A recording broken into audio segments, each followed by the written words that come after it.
अपेक्षा hello sir. Congratulations. Thank you sir, मुझे लगा कि मेरा फैन मोमेंट चला गया। बहुत बहुत मुबारक हो थैंक यू सर, आपको। Thank you sir. Current affairs के लिए ओनली एस को आपने कैसे यूज किया आपने शुरू से ही? सर ओनली आइज के बारे में मुझे मेरे भाई ने बताया था। छोटे भाई ने? नहीं, एक और मतलब भाई थे, वो उन्होंने मुझे बोला कि तुम ये देखो, क्योंकि न्यूज़पेपर समझ नहीं आता था। Everything at a place, but मेहनत अलग है। आप कितना ही मेहनत कर रहे हो, आप उसको एक level और ऊपर लेके जाओ, क्योंकि कोई और नहीं तो उसके बदले कर रहा है। अगर आप नहीं करोगे तो कोई और ले जाएगा वो चीज़। तो just keep working hard, keep working hard. ऐसा कि या कहीं पार्क में घूम रही हूँ या कुछ भी, मतलब बस कान में लगा के सुनते रहो उसको, सर जो बोल रहे हैं। और कई बार ऐसा होता था एग्जाम में कोई क्वेश्चन ऐसा आ गया प्रीलिम्स में, तो आपकी बात ऐसे हिट करती थी, याद आती थी सर ने ऐसा, मतलब शायद मैंने बस सुना हो कहीं और वो याद आता था कि सर ने कुछ ऐसा बोला था, कुछ एनालॉजी यूज़ किया था, तो उससे करते करते पहुंच जाती थी वहाँ। मतलब ये सोच रहे हो कि अरे हम पढ़ रहे हैं तो मेरा हो जाएगा, क्यों नहीं हो रहा है? नहीं, आपसे ज़्यादा कोई पढ़ रहा है। आप बस ये देखो कि अगर कुछ आप पढ़ रहे हो तो आप क्या मतलब ऐसा कि there should be no stone unturn. मेरे पेरेंट्स से भी ज़्यादा किसी ने बहुत बड़ा रोल प्ले किया है। मतलब मुझे लगता है आज मैं यहाँ बैठी हूँ तो सिर्फ अपनी सिस्टर की वजह से। छोटी सिस्टर? हाँ, छोटी सिस्टर है सर। वो मतलब छोटी होके उसने इतना कुछ किया है जो बियॉन्ड वर्ड्स है। मतलब मेरे लाइफ में सिर्फ वही एक ऐसी इंसान रही जो मतलब थैंक यू अपेक्षा। और आज पूरी ओनली एस की कम्युनिटी को बिल्कुल प्राउड है आपके ऊपर कि इतनी बढ़िया रैंक आपकी आई। अपेक्षा hello sir. Congratulations. Thank you sir, मुझे लगा कि मेरा फैन मोमेंट चला गया। बहुत बहुत मुबारक हो आपको। Thank you sir. बहुत अच्छा लगा आपसे मिलके। आप बैठिए। तो मुझे सच में इन लोगों ने बोला आप नहीं है, आई वाज लाइक ठीक है चलो, मेरा फैन मोमेंट चला गया। मैं वहाँ रास्ते में सोच कर आ रही थी कि सुमित सर से मिलूंगी। बढ़िया। बहुत अपेक्षा बहुत ज़्यादा खुशी हुई, 7th रैंक आपकी आई। और यस सर। एक्चुअली मुझे ना आपके स्ट्रगल के बारे में पता है एक्चुअली, इसलिए और भी ज़्यादा खुशी हुई। यस सर, मैं ओनली आईएएस के साथ रही हूँ, तो कुछ मेंबर्स हैं ओनली आईएएस के जो जानते हैं कि क्या जर्नी रही है मेरी। मतलब मेरे को खुद बिलीव नहीं हो रहा है कि मैं आपसे मिल रही हूँ सच में। नहीं, मुझे भी काफ़ी अच्छा लगा। आप इसको यहाँ पे रख सकते हो। Okay, thank you sir. हाँ, अब रिलैक्स हो गए, आराम से बात करते हैं। हाँ यस सर। तो कैसा लगा आपका जब रिजल्ट आपको पता लगा? आपका पहला रिएक्शन क्या था? तो मैं तो मतलब मैं सच बताऊं सर, मुझे कोई रोना नहीं आया। मुझे बस सरप्राइज आया था कि रो क्यों नहीं रही हूँ, लोग रोते हैं। मैं उछलने लगी। मैं कैफ़े में बैठी हुई थी, वहाँ पे कैफ़े के लोग सारे मुझे देख रहे हैं, मेरी फ्रेंड बैठी हुई थी। तो वो मोमेंट ही बहुत अजीब सा, अलग सा मोमेंट था। मैं सपने में वो मोमेंट जीती थी और मैं रियलिटी में जी रही थी वो मोमेंट को। तो बस यही है सर। मतलब बता नहीं सकते सर। बढ़िया। जब जब मेहनत, काफ़ी साल की मेहनत एकदम यस से सर। रियलाइज होती है ना, यस तब सर। समझ में नहीं आता है मतलब यस कैसे सर। रिएक्ट करे, कैसे, है ना? मतलब सर, आप जैसा बोल रहे कि कैसा लगा, तो लास्ट 2-3 साल से मैं अपने सपने में वो जी रही हूँ। मैं सच बताऊँ तो मतलब मैं वही सोचकर सोती थी कि कोई एक सा दिन आएगा कि मतलब बस लिस्ट में नाम दिखेगा, बस लिस्ट, मुझे पता नहीं कौन सी रैंक आएगी, क्या आएगा, बट लिस्ट में बस नाम दिखेगा एक दिन। तो बस वो मुझे ऐसा लगा कि वो लाइव हो गया है, तो बहुत अच्छा लगा। बढ़िया बढ़िया। रैंक आपकी काफ़ी अच्छी है अपेक्षा। Thank you sir. और एक चीज़ अपेक्षा, जब हम तैयारी करते हैं तो एस्पायरेंट्स की तैयारी के दौरान ना पेरेंट्स भी बहुत इंपॉर्टेंट रोल प्ले करते हैं। Definitely, parents sir. बेशक तैयारी नहीं करते, लेकिन एक प्रकार से सच बताऊं तो तैयारी करते हैं, बहुत सेक्रीफाइस करते हैं। और आपके पेरेंट्स ने कैसे कंट्रीब्यूट किया आपकी तैयारी में? क्या उनका योगदान रहा? सर स्टार्टिंग में जब पापा को बताया कि हाँ तैयारी करनी है इस चीज़ की, तो मैंने कभी किसी चीज़ की तैयारी नहीं की है। मतलब आईआईटी का भी मैंने कभी कोई प्रिपरेशन नहीं किया 12th के बाद, और वो मेरा निकल गया था आईआईटी, मतलब विथ 12th प्रिपरेशन ओनली वो मेरा बढ़िया। क्रैक हो गया था। तो मुझे कभी प्रिपरेशन करने का ऐसा वो नहीं हुआ कि हाँ कहीं जाके कुछ स्पेसिफिक कॉम्पिटिटिव एग्जाम की तैयारी। तो पापा थोड़ा सा ये थे कि अच्छा जॉब छोड़ गए, बट उन्होंने रोका नहीं। मम्मी वॉज वेरी कॉन्फिडेंट कि हाँ ठीक है जाओ जाओ करो तैयारी। सब पेरेंट्स ना स्टार्टिंग में वो आपको देते हैं कि हाँ ठीक है तुम तैयारी करो, देख लेंगे, वो भरोसा रखते हैं। लेकिन जब आप मतलब मेरे हिसाब से जब मैं पीछे हटना चाह रही थी, कभी ऐसा मोमेंट आता था कि नहीं हो रहा है, तो मुझे रियलाइज़ होने लगा कि अब इस तैयारी में मैं अकेली रही नहीं हूँ, अब ये लोग मेरे साथ घुस चुके हैं। अगर अब मैं पीछे हट गई ना तो इनको लग रहा है इनका कुछ चला जा रहा है। मतलब मुझे लग रहा था प्रिपरेशन मैं कर रही हूँ, बट तैयारी इनकी चल रही है कि ये प्रिपरेशन में है। मतलब सिर्फ मेरा प्रिपरेशन रहा ही नहीं है। और प्लस सर मेरी जो सिस्टर है, मतलब वो छोटी बहन है, मेरे पेरेंट्स से भी ज़्यादा किसी ने बहुत बड़ा रोल प्ले किया है। मतलब मुझे लगता है आज मैं यहाँ बैठी हूँ तो सिर्फ अपनी सिस्टर की वजह से। छोटी सिस्टर? हाँ, छोटी सिस्टर है सर। वो मतलब छोटी होके उसने इतना कुछ किया है जो बियॉन्ड वर्ड्स है। मतलब मेरे लाइफ में सिर्फ वही एक ऐसी इंसान रही जो मतलब कभी कभी पेरेंट्स भी डर जाते थे, रिजल्ट फेल नहीं होता था, वो भी निराश हो जाते थे, बट वो एक अकेली ऐसी लड़की थी जो बोलती थी नहीं दीदी होगा तेरा, तू देख लेना, तू बस पढ़। और कभी कभी मैं पढ़ती नहीं थी तो वही इकलौती थी जो मुझे डांट भी लगाती थी, पढ़ाई भी करने को बोलती थी। तो आज मेरा रिजल्ट हो रहा है तो मेरे सारे रिश्तेदार ये कह रहे हैं या जो भी मेरे फ्रेंड्स हैं वो जानते हैं कि 90% उसी का रोल है। छोटी बहन का छोटी बहन का रोल है सर। मतलब लाइफ में वो एक इंसान चाहिए जो बहुत ज़्यादा पुश करे, वो मतलब गिरने ही ना दे, तो उसने मुझे गिरने ही नहीं दिया। भाई बहन, सही कह रहे हो आप। हाँ सर, बहुत ज़्यादा रोल है उसका। बल्कि मुझे अपने भाई की याद आ गई। मेरा भाई सर अभी 12th में है। आई रिमेम्बर, मैं सबसे बड़ी हूँ घर पे, तो मुझे बहुत ये शेम फील होता था कभी कभी कि मैं बड़ी हूँ और मैं कोई रोल मॉडल नहीं बन पा रही हूँ घर पे। मेरे दोनों भाई, मेरी बहन कंपनी में है, मेरा छोटा भाई उस वक्त, मेरा छोटा भाई 6th में था जब मैंने प्रिपरेशन स्टार्ट की थी, अभी वो 11th में पहुँच गया है। तो मुझे लगता था ये मुझे देख के क्या ही सोचता होगा।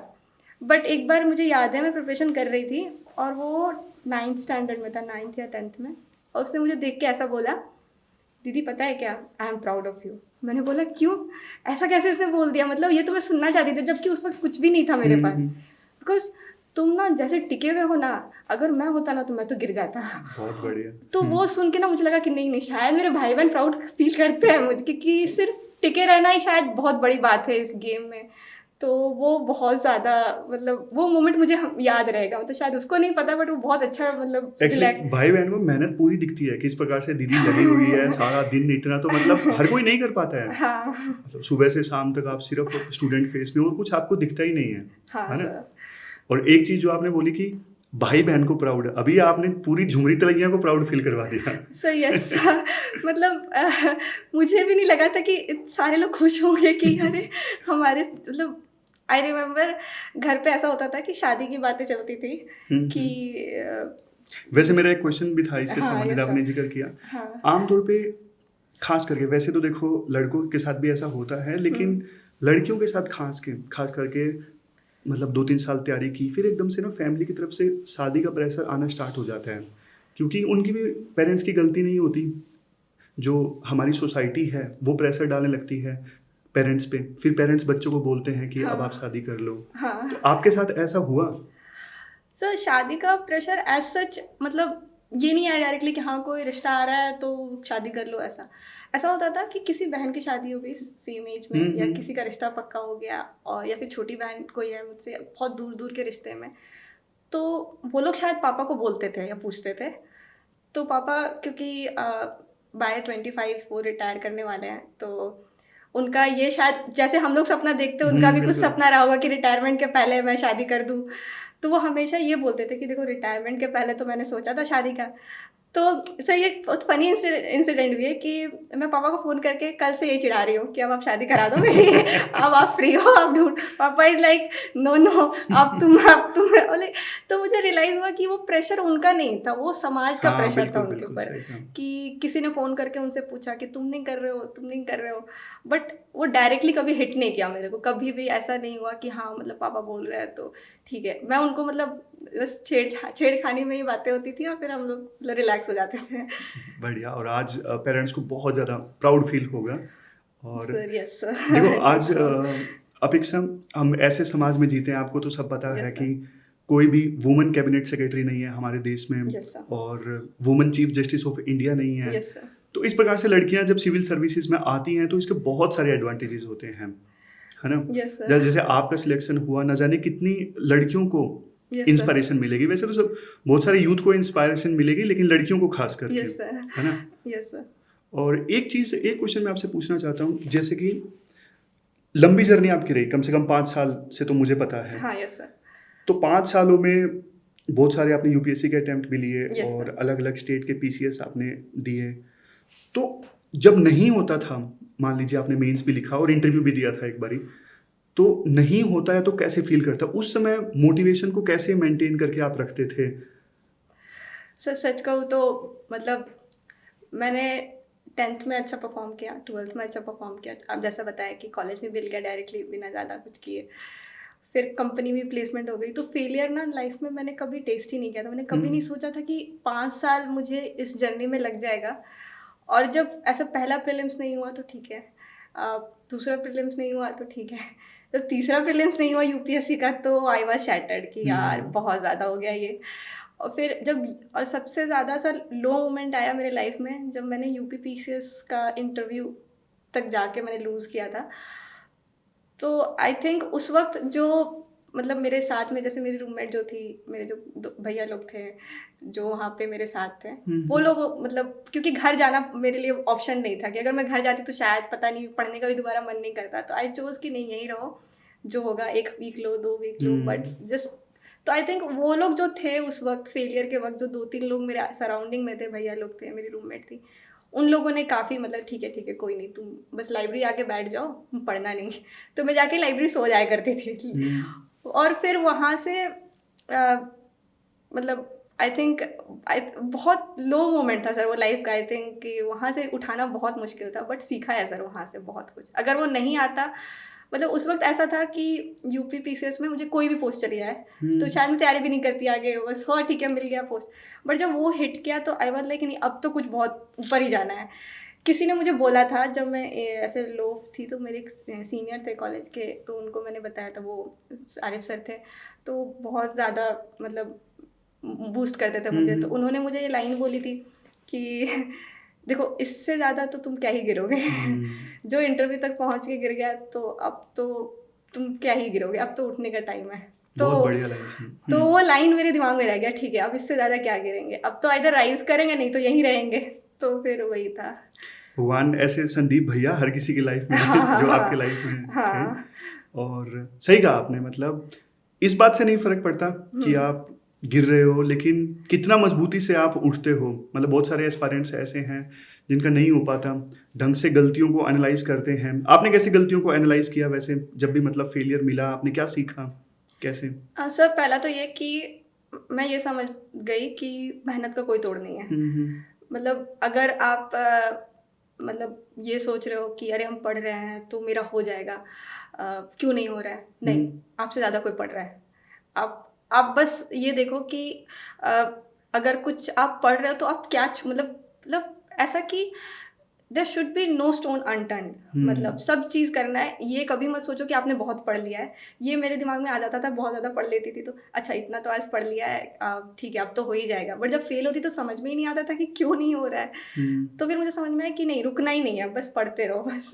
और एनालिसिस जो होता है, जो कहते हैं लोग कि एनालाइज करो पीवाईक्यू को, समझो क्यों पूछ रहा है, कहाँ से पूछ रहा है, क्या हो रहा है। ऐसा तो नहीं है कि बस मतलब कुछ भी ब्लाइंडली कुछ भी कंटेंट फॉलो कर रहे हैं, कुछ भी सोर्सेज पढ़ रहे हैं।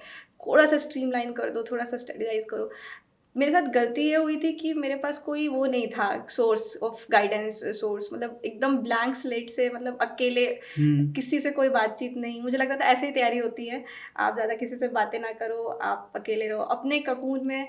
मैं आज भी जहाँ रहती हूँ मेरा कोई फ्रेंड नहीं है वहाँ पे। मतलब वहाँ पे एक चाय वाले भैया जिनसे मेरी बात होती है, एक टेम्पल है जहाँ मैं जाती हूँ, वो उनके पंडित, उसके अलावा एक तो जो पीजी में 1-2 लड़कियाँ, उसके अलावा कोई भी नहीं है जिससे मेरी बात होती है। हार्डली मैं 5-10 मिनट किसी से बात करती हूँ। तो वैसे ही मैंने पूरे 3-4 साल गुजारे हैं। तो मुझे ऐसा लगता है sir, coming back to your question, कि हार्डवर्क का कोई तोड़ नहीं है सर। मुझे ऐसा लगता है कि everything at a place, but मेहनत अलग है। आप कितना ही मेहनत कर रहे हो, आप उसको एक और ऊपर लेके जाओ, क्योंकि कोई और नहीं तो उसके बदले कर रहा है। अगर आप नहीं करोगे तो कोई और ले जाएगा वो चीज़। तो जस्ट कीप वर्किंग हार्ड ऐसा। बिल्कुल सही कहा आपने। और करंट अफेयर्स के लिए ओनली एस को आपने कैसे यूज़ किया, आपने शुरू से ही? सर ओनली आईएएस के बारे में मुझे मेरे भाई ने बताया था। छोटे भाई ने? नहीं, एक और मतलब भाई थे, वो उन्होंने मुझे बोला कि तुम ये देखो, क्योंकि न्यूज़पेपर समझ नहीं आता था। तो उस वक्त वो उनके उस आइडिया को मैंने इग्नोर कर दिया कि ठीक है ना, हम खुद से करेंगे ऐसा। बट जब मैं लाइब्रेरी जाने लगी तो हर एक कोई उस लाइब्रेरी में आप ही के वीडियो देख रहा है, नोट्स बना रहा है, ओनली आईएएस की। मैं लंच के लिए बाहर बैठ रही हूँ, वहाँ पे सब कान में लगा के सुन रहे हैं कि ओनली आईएएस की वीडियो चल रही है। तो मुझे रियलाइज़ हुआ ये मुझे देखना चाहिए। तो ओनली आईएएस को मैंने एज अ पॉडकास्ट की तरह कान में मैं लगा लेती थी जब भी मैं क्लासेस जाती थी या कहीं पार्क में घूम रही हूँ या कुछ भी, मतलब बस कान में लगा के सुनते रहो उसको, सर जो बोल रहे हैं। और कई बार ऐसा होता था एग्ज़ाम में कोई क्वेश्चन ऐसा आ गया प्रीलिम्स में, तो आपकी बात ऐसे हिट करती थी, याद आती थी, सर ने ऐसा, मतलब शायद मैंने बस सुना हो कहीं और वो याद आ जाता याद है। आता था कि सर ने कुछ ऐसा बोला था, कुछ एनालॉजी यूज़ किया था, तो उससे उससे करते करते पहुंच जाती थी वहाँ तक। तो वो वैसे फिर मैंने उसको इंटरनलाइज करने की कोशिश की ओनली आई से। नहीं, बढ़िया है। और ये जो चीज़ आपने बोली ना कि ट्रैवल करते वक़्त या फिर पार्क में हाँ घूमते वक़्त, ये चीज़ मतलब बहुत सारे लोगों ने बोली। जैसे हाँ एक मुझे याद है रैंक 6 उनकी आई थी, हाँ यक्स चौधरी करके कुछ थे। हाँ हाँ यस। तो उन्होंने भी सेम चीज़ बोली कि मैं जब भी ट्रैवल करता होता था तब आपकी वीडियो में सुनता था। सर मतलब क्योंकि ना वो इतना लूसिड होता था ना कि उसके लिए कंटेंट भी देखने की ज़रूरत नहीं पड़ती थी। आप जो बोल रहे हो वो आपके दिमाग में डायरेक्ट जा रहा है। मतलब आई थिंक वो ऐसा था कि जो आप कंटेंट सामने बताते थे, वो मतलब अगर हम आँख बंद करके भी उसको सुने ना, तो वो अब सब कुछ मुझे वो पन्नों की तरह दिख रहा है कि आप क्या बोल रहे हो। तो उसका बेस्ट लगता था कि ठीक है, अलग से टाइम जब जा रहे हो क्लास तो रास्ते में सुन लो, नहीं तो पार्क में सुन लो, ऐसा करके ही मतलब हर जगह, मतलब जहाँ भी टाइम मिले खाना खाते-खाते सुन लो, ऐसा मतलब वो वैसा रहा मेरा कि ओनली आइज़ में क मैंने वैसे एडिटोरियल को फ़ॉलो किया है। थैंक यू अपेक्षा। और आज पूरी ओनली आइज़ की कम्युनिटी को बिल्कुल प्राउड है आपके ऊपर कि इतनी सर बढ़िया रैंक आपकी आई। जब मेरा यूपीपीसीएस का इंटरव्यू नहीं हुआ था, हुँ। तो मैंने अपने फादर को ये बोला था कि मैं 2 साल से ज़्यादा आपसे पैसे नहीं लूँगी, क्योंकि एक बर्डन बहुत हो जाता है, फाइनेंशियल बर्डन बहुत हो जाता है, स्पेशली ओआरएन पटेल नगर बहुत ज़्यादा हुँ, एक्सपेंसिव है हुँ, मिडिल हुँ। क्लास के लिए। तो अभी मेरे लिए ना वो थोड़ा-सा हिचक आती थी मुझे, मतलब घर से पैसे माँगने में, मतलब मेरे पास नहीं रहता था तो मैं नहीं ही बोलती थी। तो मुझे लगा कि कुछ तो पार्ट टाइम कहीं देखते हैं, हुँ, एंड हुँ। उस time only eyes was rising और वो कोविड का टाइम था और मैं कोर्स खरीदने के लिए गई थी। तो जो कोर्स का पैसा था मुझे लगा सर थोड़ा कंसेशन दे दो। हुँ। तो महेश सर से मेरी बात हुई थी एंड महेश सर को मैंने बोला कि सर अगर कंसेशन छोड़ो कहीं अगर कोई जॉब है तो वो दे दो, मेरा इंटरव्यू तक हुआ है।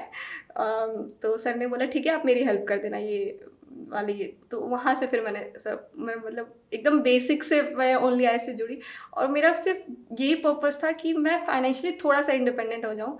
और ट्रस्ट में सर ओनली आई से मुझे 1.5-2 साल तक कभी फाइनेंशियली, मतलब आई थिंक वो एक बैकअप जब बन गया ना कि फाइनेंशियली आप सिक्योर्ड है, अब आपको जो मेहनत करना है करो, तो वो बहुत ज़्यादा हेल्पफुल रहा मेरे लिए।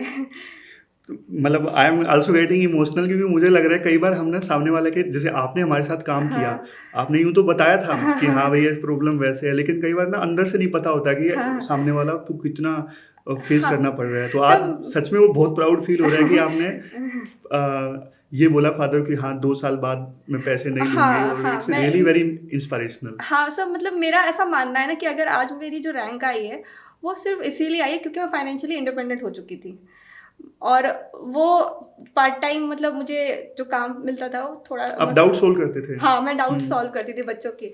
तो वो मेरे लिए भी बेनिफिशियल था वो काम, मतलब मुझे बहुत अच्छा भी लगता था और मुझे थोड़े से बच्चों के डाउट्स भी बड़े यूनिक लगते थे कि अच्छा बच्चों को ऐसे डाउट्स भी आते हैं। तो मैं जितना हो सके वहाँ पे करती थी। बट कभी भी मेरे फादर को फिर 21 के बाद जब मेरा इंटरव्यू नहीं हुआ, कभी भी मुझे उनको ये मतलब परेशानी मेरे अंदर से, मतलब पता नहीं, मैंने कल पापा से पूछा ही नहीं कि आपको कोई दिक्कत है क्या फाइनेंशियली या कुछ, लेकिन मेरे अंदर से ये सिक्योरिटी थी कि I am sustaining myself, I am answerable to myself. मतलब बहुत ज़्यादा वो, मतलब मैं आने वाले एस्पिरेंट्स को भी यही बोलूँगी कि सर कितने भी आप अच्छे स्टूडेंट हो, कुछ भी हो, लेकिन एक फाइनेंशियल बैकअप ना बहुत इंपॉर्टेंट होता है, बहुत हुँ। ज़्यादा इंपॉर्टेंट होता है। वो कॉन्फिडेंस फिर मुझे वहाँ से आने लगा कि ठीक है, now you can do this. सही कहा आपने। कम से कम 2 साल बाद या 3 साल बाद मतलब एक बार बेसिक तैयारी हो जाए तो कम से हाँ, कम फिर स्टूडेंट को ना बैकअप देख लेना चाहिए। हाँ सर, एग्ज़ाम बहुत ऐसा ज़्यादा। है कि आप लगातार फुल टाइम 3 साल से ज़्यादा नहीं दो, है ना? हाँ, और सब एक टाइम के बाद वो ज़रूरत भी नहीं पड़ती है कि हुँ। आप, क्योंकि पूरे दिन आप पढ़ाई नहीं कर सकते हो, तो आप थोड़ा-सा कुछ अपना 6 घंटे 7 घंटे अगर आप निकाल ले रहे हो, 6-7 घंटे अगर पढ़ाई कर ले रहे हो, तो बहुत मतलब उनके लिए वो इनफैक्ट बेनिफिशियल हो जाएगा। वो 6-7 घंटे की पढ़ाई बहुत अच्छी हो जाएगी उनकी। नहीं, सही कह रहे हो, बिल्कुल सही कह रहे हो आप। और थोड़ा-सा एग्ज़ाम पे अभी फ़ोकस करते यस हैं। सर। जैसे आप यूपीएससी के कोर एस्पायरेंट वैसे आप यूपीएससी में ही हाँ, थे यस सर। और जहाँ तक मुझे लगता है कि अभी आप रुकने वाले नहीं हो, आप यूपीएससी को बल्कि और सीरियस दोगे, हाँ सर, है ना? इस बार दिया है मेंस हाँ। और फॉरेस्ट का भी मेंस है अभी तो दूँगी। बट यस सर, अब थोड़ा-सा लग रहा है कि अब शायद फैमिली को भी कॉन्फिडेंस आ गया तो मुझे नहीं, टाइम दे। बढ़िया। तो मेंस में तो आप ओनली इसके सृजन प्रोग्राम में भी थे शायद, है हाँ, ना? Yes sir. होपफुली यूपीएससी का मेंस भी आपका क्लियर होगा और फिर से हम ये पॉडकास्ट करेंगे। Yes sir, touch wood. और हाँ, क्वेश्चन ये था मेरा कि बिहार यूपीएससी की तैयारी से कैसे अलग था? जैसे बिहार में क्या-क्या चीज़ें आपको डिफरेंट करनी पड़ी? बिहार जीके या फिर कुछ और? कैसे आपने टैकल किया? सर बिहार में जिस साल मैंने दिया था उस साल नेगेटिव मार्किंग नहीं थी। हुँ। तो इसका एक पेपर जो जैसा जो अनफॉर्चुनेट इंसिडेंट जो हुआ था कि वो हाँ, 2 बार हुआ था, दोबारा हुआ था। 67। फर्स्ट पेपर उसका लीक हो गया था तो एग्ज़ाम कैंसिल हो गया था। तो वो भी अच्छा गया था। और प्रीलिम्स में सर बहुत ज़्यादा उस वक्त स्ट्रिक्ट नॉलेज कि आपको ये पता होनी चाहिए, जितना हो सके उतना रिसर्च करो। आई रिमेंबर जब जिस दिन पेपर था उसके एक दिन पहले मैं बिहार की वेबसाइट खोल के पढ़ रही थी अच्छा, कि इन्होंने अपनी वेबसाइट पे क्या-क्या डाल रखा है, और वहाँ से 3 क्वेश्चन आए थे। बढ़िया। तो मुझे वो चीज़ें लगा कि हाँ ठीक है, मतलब ये छोटी-छोटी ट्रिक्स जो मुझे थी वो मैंने लगाई। और प्रीलिम्स का सर बहुत इंटेंसिव प्रिपरेशन हुआ। अगर मेंस पे आए तो उन्होंने सिर्फ 1.5 महीने का गैप दिया था। और यूपी पीसीएस में मैंने ये देखा था कि मेरे कुछ 240 मार्क्स थे आउट ऑफ 400 इन सोशियोलॉजी। तो वो मार्क्स अच्छे थे, लेकिन क्योंकि बाकी जो टेक्निकल ऑप्शनल वाले लोग थे उनके मेरे से भी ज़्यादा थे और वो मेरे लिए वो अचीवेबल नहीं था वो लाना सोशियोलॉजी में। तो मुझे एक चीज़ समझ में आया कि I have to give my best in sociology in BPSC because वहाँ स्केलिंग नहीं हो रही है and you have to beat the students who are in technical option. तो अगर वो 270-290 तक जा रहे हैं, लास्ट ईयर के टॉपर का मैंने स्कोर देखा, ही स्कोर्ड 290 आउट ऑफ 300। तो मुझे लगा कि एटलीस्ट 200 तो तुम्हारा टच कर जाना चाहिए। 250 मतलब हाईएस्ट आई थिंक 190 रहा है सोशियोलॉजी। तो 1.5 महीने में मैंने 1 महीना पूरा सोशियोलॉजी मतलब बहुत सारे लोगों ने मुझे अलग अलग सजेशन दिया कि कुछ 60 क्वेश्चन प्रिपेयर कर लो तो हो जाता है, ये हो जाता है। आई विल लाइक नहीं, I will start from A and I will end at G. और वो जो सोशियोलॉजी के नोट्स थे मेरे, मैंने पूरा बिहार ओरिएंटेड बनाया। मतलब पूरी सोशियोलॉजी के नोट्स को मतलब कहीं भी अगर मुझे बिहार की कुछ सोसाइटी दिख रही है तो उसको डालो, हर एक छोटे छोटे चीज़ को रिसर्च करो। और काफ़ी वो हैप्पी पीरियड भी था कि मुझे अच्छा लग रहा था नई नई चीज़ें जानना बिहार के बारे में। तो वो काफ़ी इंटेंसिव प्रिपरेशन हुई सोशियोलॉजी की। लास्ट के जो 15 डेज थे वो मैंने जीएस को दे दिया और उसका भी बहुत मैंने काम कर रखा था, पूरे प्रीवाईक्यू को एनालाइज कर रखा था। हर एक पेज पे पॉलिटी के ये क्वेश्चंस आए हैं, हिस्ट्री के ये क्वेश्चंस आए हैं, हर एक पेजेस पे मेरे प्रिपेयर थे। तो और मैं ऐसे अगर एक क्वेश्चन मेरा प्रिपेयर हो रहा है मैं उसको टिक लगाती थी कि ये क्वेश्चन डन, दूसरा क्वेश्चन डन, तीसरा क्वेश्चन, और हर एक को एक एक पेज में मतलब लिख कर रख लिया था। तो पीवाईक्यू मैंने सारा कर लिया था। जो मेंस 365 होता है लास्ट ईयर का वो कर लिया था। और एक सबसे ज़्यादा जो मेरे लिए बेनिफिशियल रहा वो मेरे दिमाग में एक स्टिक कर चुका था कि जो क्वेश्चन पूछा है बस वही आंसर करना है। क्वेश्चन की डिमांड को फुलफिल बस वही आंसर करना है, चाहे जो तुम 2 पॉइंट कम लिख लो बट जो पूछा है बस वही। तो I was just keeping the heading and writing the answers, और उससे ज़्यादा कहीं भी डेविएट नहीं होना, कोई आगे पीछे की बात नहीं। तो वो वर्क कर गया आई थिंक। ओके, बढ़िया। और एक चीज़, आप जैसे अलग अलग पीसीएस आपने दिए, बिहार का भी दिया, यूपी का भी, यूपीएससी के साथ में ये सारे पीसीएस आप कैसे मैनेज करते थे? सब थोड़ा सा डिफ़िकल्ट तो होता था बिकॉज जब मैंने यूपी का दिया था प्रीलिम्स और जब मेंस दिया था तो जस्ट एक मेंस देकर आई थी और एक वीक के बाद 2020 का वो प्रीलिम्स था यूपीएससी का।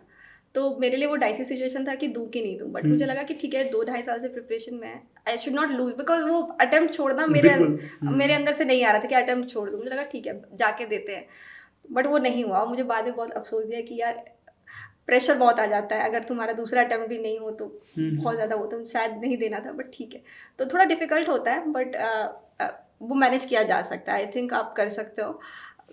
जैसा कि अभी हम लोग बात कर रहे थे कि अभी 6-7 घंटे भी अगर आप यूपीएससी का पढ़ रहे हो तो अब 2-3 घंटे आप स्टेट पीसीएस का भी देख सकते हो साथ में, उसमें ज़्यादा लॉस नहीं। सेम ही हो रहा है, अब यूपी पीसीएस भी सेम तरह के क्वेश्चन पूछ रहा है जैसा यूपीएससी में पूछते थे, बिहार में भी वही हो रहा है। तो आई थिंक किया जा सकता है। बढ़िया। तो अपेक्षा, एक क्वेश्चन कि टेक्नोलॉजी आजकल बहुत ज़्यादा, आपको पता है, चैट जीपीटी वगैरह और बहुत सारी नई नई एप्लीकेशंस इमर्ज होके आई हैं। तो आप अपनी तैयारी में कैसे टेक्नोलॉजी का इस्तेमाल आपने किया, चैट जीपीटी या फिर दूसरी एप्लीकेशंस? सब जो सोशियोलॉजी का मैंने बताया, जैसा कि जो मैं नोट्स प्रिपेयर कर रही थी, बिहार का मेरे पास बिहार की सोशियोलॉजी का कुछ भी नहीं था। प्लस प्रीलिम्स में भी बिहार का मतलब ऐसा था कि गूगल करो, हर चीज़ को गूगल करो, बस गवर्नमेंट की वेबसाइट्स पे जाओ। और मैंने डिजिटल नोट्स बनाने का कोशिश किया, वो मुझसे हो नहीं पाया क्योंकि मैं उतना उसमें हो नहीं। डिस्ट्रैक्शन हो जाती है। हाँ, डिस्ट्रैक्शन भी हो जाती है और प्लस मुझे लिखना पसंद है बहुत ज़्यादा। तो मैं हैंड रिटन नोट्स ही बनाती थी, तो वो डिजिटल नोट्स मेरे को सूट नहीं किया। बट उसके अलावा मैंने हर चीज़ गूगल किया है, हर एक चीज़, हर एक छोटी-छोटी चीज़।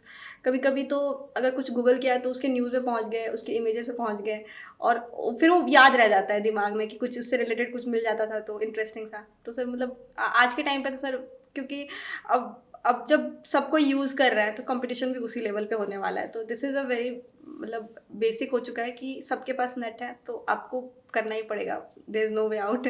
बढ़िया। और यूट्यूब का कैसे यूज़ किया आपने? तो यूट्यूब पे सर प्रीलिम्स में बहुत कुछ लेक्चर्स रहते थे बिहार स्पेसिफिक, वो सारा मैंने देखा था यूट्यूब पे ही। और कभी कभी तो सर ऐसा होता था कि नींद नहीं आ रही है तो कान में लेक्चर लगा लो, कब फिर मैं सो जाती थी पता नहीं चलता था मुझे। तो वो स्लीप थेरेपी भी मेरे लेक्चर सुनते सुनते ही होते थे। और यूट्यूब में सर जैसे ओनली आइज का वीडियो हुआ, कुछ भी मतलब प्रीलिम्स बूस्टर आता था या एडिटोरियल आता था, तो बस वो सुनते मतलब कोई भी फ्री टाइम मिले तो उसको कान में लगा लो, मन नहीं लग रहा है तो देख लो ऐसा। बढ़िया। और एक स्टूडेंट्स का सबसे ज़्यादा कंसर्न आता है कि टाइम मैनेज नहीं हो पाता, मतलब सिलेबस बहुत ज़्यादा करना है, कैसे इतने सारे वास्ट सिलेबस को कवर किया जाए और कैसे, मतलब टाइम मैनेजमेंट के बारे में आप क्या कहना चाहोगे? कैसे आपने टाइम मैनेज किया? सर ये जो इशू है टाइम मैनेजमेंट का, ये मेरे साथ भी होता था। तो सर मुझे लगता है द रीज़न ये टाइम मैनेजमेंट का इशू होता है वो इसलिए होता है क्योंकि हम लोग सिलेबस को नहीं समझते हैं, हम लोग पीवाईक्यू नहीं देखते हैं। हमें लगता है कि स्पीसीज से अगर कोई क्वेश्चन आया जेस्टेशन पीरियड से, तो शायद सबका जेस्टेशन पीरियड पढ़ना है और ये हमारा टाइम कंज्यूम कर लेता है। अगर हम सीरियसली अगर पीवाईक्यू की किताब को रख दे सामने और सिलेबस को रख दे सामने, फॉर एग्जांपल मेंस में कि मेंस के ये कंटेंट हैं, अगर आप मेंस में जाओगे और मतलब हम देखेंगे जैसा कि मेंस का जो कंटेंट है ऐसे कहते हैं सब कुछ डाल रखा है उसमें, बट जैसे ही हम पीवाईक्यू उठाते हैं वो मतलब 50% भी नहीं बचता है। हमें पता चल जाता है कि ये पैटर्न रिपीट कर रही है यूपीएससी, चाहे वो ऑप्शनल हो चाहे वो मेंस हो। तो I think PYQ is the only way. अगर आपको अपना टाइम सेव करना है please go for the PYQ. Sir 90% बच्चों को मैंने देखा है वो पीवाईक्यू ही नहीं फॉलो करते हैं, वो सिर्फ कंटेंट के पीछे भाग रहे हैं। उनको पता नहीं है कि मॉडर्न हिस्ट्री में क्या क्वेश्चन आ रहा है और वो पूरा मतलब सब कुछ पढ़ डाल रहे हैं मतलब। तो आई थिंक अगर आपको दिख रहा है कि ये सेक्शन इंपॉर्टेंट है तो सिर्फ उतना ही पढ़ लो, उससे हो जाएगा। हाँ, सही बात है। वो कुछ ड्रास्टिक चेंज नहीं करेगा यूपीएससी। इस बार भी जैसे प्रीलिम्स का जो पेपर है काफ़ी ड्रास्टिक था, लेकिन यूपीएससी ने अपना पैटर्न वही रखा है। वो जो एरियाज वो कवर कर रहा था वो एरियाज उसके वही हैं, क्वेश्चन पूछने का तरीका उसका चेंज हो गया। तो उसमें पीवाईक्यूज आई थिंक बहुत हेल्प किया मेरा। कई सारे क्वेश्चन मेरे पीवाईक्यू से ही सॉल्व हो गए। तो आई थिंक टाइम मैनेजमेंट का बेस्ट है कि आप पीवाईक्यू को बस अपना सारथी बना लो। पीवाईक्यू फ्रेंड फिलोसफर गाइड जो आपको बताएंगे कि आपको क्या छोड़ना है, हाँ, क्या किस पे ज़्यादा फोकस करना है। सर जब हमें पता ही नहीं है कि हमें किस डायरेक्शन में पढ़ना है तो सिर्फ वह किताबों से नहीं होगा सर, क्योंकि किताब लिख रहे हैं वो तो यही चाहेंगे ना कि आप सब कुछ मतलब वो तो अपनी तरफ से कोई कमी नहीं देंगे। आपको समझना होगा कि आप कहाँ जा रहे हो, किसको छोड़ना है, किसको पकड़ना है। तो बस I think PYQ is the best way to solve this issue of time management. जब वो पीवाईक्यू एनालाइज करने लगी तो मेरा टाइम फिर कम पड़ने लगा कि ठीक है ये तो नहीं आ रहा है, छोड़ो। एक चीज़, अब एक 80-20 का रूल है, जैसे आपने वो बात की तो पॉइंट याद आया कि आप सारा सिलेबस करने में विश्वास रखती थी या फिर 20%, मतलब 20% ऐसी चीज़ें होती हैं जहाँ से 80% आउटपुट आती हैं। मतलब इंपॉर्टेंट जो टॉपिक्स हैं पहले उनको कवर करो, जो कम इंपॉर्टेंट है उनको बाद में। तो आप उस या फिर पूरा सिलेबस करना है? सर जैसे सोशियोलॉजी का मैंने जो प्रिपरेशन किया बिहार का, तो मैंने पहले तो जो 5 पेज की उसकी सिलेबस है उसको वो लिखा, 5 पन्ने को स्टेपल किया। फिर मैंने एक एक चैप्टर का क्वेश्चन उठाया और उसको फिर सेग्रीगेट किया टॉपिक वाइज कि इस टॉपिक से इतने क्वेश्चन आए हैं, इस टॉपिक से इतने। अगर फैमिली है तो इसमें 5 क्वेश्चन है, मैरिज में 5 क्वेश्चन है, फैमिली में रिपीटेशन इतनी हुई। मतलब मेरा स्टडी पहले शुरू ही होता था पीवाईक्यू से कि ये क्वेश्चन आ चुके हैं, ये क्वेश्चन रिपीट हो रहा है और ये क्वेश्चन के आने की प्रोबेबिलिटीज़ बहुत ज़्यादा है। वो काम करने के बाद ही फिर मैं कंटेंट उठाती थी और मैं क्वेश्चन के हिसाब से देखती थी कि अच्छा इसमें ये लिखना है, इसमें ये लिखना है, उसके अलावा कोई बात नहीं। मतलब अगर आपने 5 पॉइंट का नोट्स बनाया है और आपको कोई छठा पॉइंट उससे अच्छा मिला है तो वो 5वां पॉइंट आप काट दो, छठा पॉइंट वहाँ लिखो। मतलब ऐसा कि it should be very limited. In fact in mains also I realized कि आपके पास टाइम नहीं रहता अपना नॉलेज शो करने का। It's just 5-6 minutes and you have to, आपके दिमाग में जो आ रहा है आप लिख रहे हो, तो आप फिर 4 ही पॉइंट पढ़ के जाओ, बिल्कुल 5 ही पॉइंट पढ़ के जाओ, बस जो पढ़ के जाओ वो मिस नहीं होना चाहिए। तो आई थिंक वो 80-20 इज़ द ओनली रूल कि जहाँ से सिलेबस से आ रहा है क्वेश्चन उसको उस प्रिपेयर पे डबल डाउन करो। हाँ, वो बन जाएगा, उतने में हो जाएगा, ऐसा मुझे लगता है। नहीं, ठीक है। और एक चीज़, फ्यूचर एस्पायरेंट्स को आप क्या मैसेज देना चाहोगे, जो मतलब बहुत सारे ऐसे एस्पायरेंट्स हैं, बिगनर भी हैं, हाँ। दोनों अलग-अलग आप बताइए। बिगनर्स जो अभी तैयारी स्टार्ट कर रहे हैं, हुँ, उनको आप क्या बोलना चाहोगे? और दूसरे नंबर पे, जैसे आपने टाइम देखा, बहुत बार आपने मेहनत की, नहीं हो पाया, तो ऐसे अभी बहुत सारे एस्पायरेंट्स हैं जो जिनकी जर्नी अभी कंटिन्यू है, बहुत मेहनत कर रहे हैं, लेकिन अभी तक रिजल्ट नहीं आया। दोनों को आप क्या बोलना चाहोगे? पहले तो मैं इस मोमेंट के लिए बहुत वेट की हूँ कि कभी मुझे मौका मिले कि मैं एस्पिरेंट्स को कुछ बता पाऊँ। तो मैं सबसे पहला लाइन तो यही बोलूँगी कि मैं खुद उधर थी, उस तरफ थी। मतलब इस लाइन के उस तरफ और इस तरफ में बस इतना ही, मतलब मुझे लगता है पेशेंस का ही बस होता है। और जो भी एस्पिरेंट्स अभी मुझे देख रहे हैं, मैं बस उनको बस इतना ही बोलना चाहूँगी कि मैं कोई एक्स्ट्राऑर्डिनरी स्टूडेंट नहीं हूँ, मैं बहुत ही ऑर्डिनरी स्टूडेंट हूँ। मैं आप ही की तरह स्ट्रगल कर रही थी, आप ही की तरह कमरे में बैठी रहती थी। मैंने भी वो सारा टाइम देखा है जो आप लोग देख रहे हो, और सिर्फ हार्ड वर्क करते रहो। I know smart work is the rule, वो 80-20 पोमोड्रोमो जो टेक्निक्स होती है वो सब सही है, बहुत सही है, बट हार्ड वर्क का कोई तोड़ नहीं है। Second patience, and third financially independent जितना जल्दी हो सके हो जाओ, और साथ में प्रिपेयर करते रहो, बिकॉज अनसर्टेनिटी बहुत ज़्यादा है। मुझे भी नहीं पता कि शायद इसमें नहीं होता तो मैं क्या कर रही होती अभी। तो थोड़ा सा फाइनेंशियल सस्टेनेबिलिटी अगर कहीं से भी मिल रही है तो please grab it, don't take the risk completely, 100% risk नहीं लेना है। बट हाँ, keep working hard, keep persevering, मतलब perseverance is the only key in this examination. कभी ना कभी मिलेगा, कभी ना कभी क्लिक कर जाता है। आई थिंक अगर आप लगे रहते तो, वो वॉर मोड जब चल रहा होता है, जैसे इस बार मेरे लिए डू एंड डाई का केस था। आई रिमेंबर मेरे फादर बहुत ज़्यादा पुश कर रहे थे कि ठीक है तुम पहले कुछ कर लो फिर यूपीएससी देखना। तो मैंने उनके लिए सिर्फ ये एग्ज़ाम दिया है कि ठीक है उनको थोड़ी सी रिलैक्सेशन मिले, वो पैनिक मोड में ना रहें। तो and keep the hold of good people around you, जो आपको पुश कर रहे हैं, जो आपके साथ है। नेगेटिव लोगों से दूर रहो। थोड़ा सा अगर आइसोलेशन या अलोन लाइफ जीना पड़ रहा है, लोनर वाली ज़िंदगी, तो इन्जॉय दिस फेज ऑल्सो, क्योंकि ये भी लाइफ में सबको नहीं मिलता है। मैं भी बहुत प्रिविलेज्ड हूँ कि मेरे फादर ने मुझे इतना टाइम दिया कि ठीक है तुम कर लो 4 साल 5 साल। ये भी एक बहुत बड़ा प्रिविलेज है, लोगों को नहीं मिलता है। तो अगर आपको मिला है तो just enjoy the phase and keep working hard. Give your best. हाँ, कीप वर्किंग हार्ड। ठीक है, बढ़िया। ठीक है, अपेक्षा, बहुत बढ़िया लगा आपसे बात करके, और सच में very proud moment. Yes sir. और पीडब्ल्यू ओनली एस को गर्व है आप पर। Sir I am very thankful to you, you have been a inspiration for me. I don't know, मतलब मैं कितने टाइम से वेट करी थी कभी तो सर से मुलाकात हो। मतलब I have seen the humbleness that you carry, I have learn from you sir. तो मतलब टीचर्स होते हैं वो, और उन टीचर से हम सीखते हैं। तो you have been one of the person जो जिनसे मैंने ह्यूमिलिटी सीखी है कि हम्बल कैसे रहना है लाइफ में। तो thank you for this sir. Thank you Apeksha. Thank okay. You sir.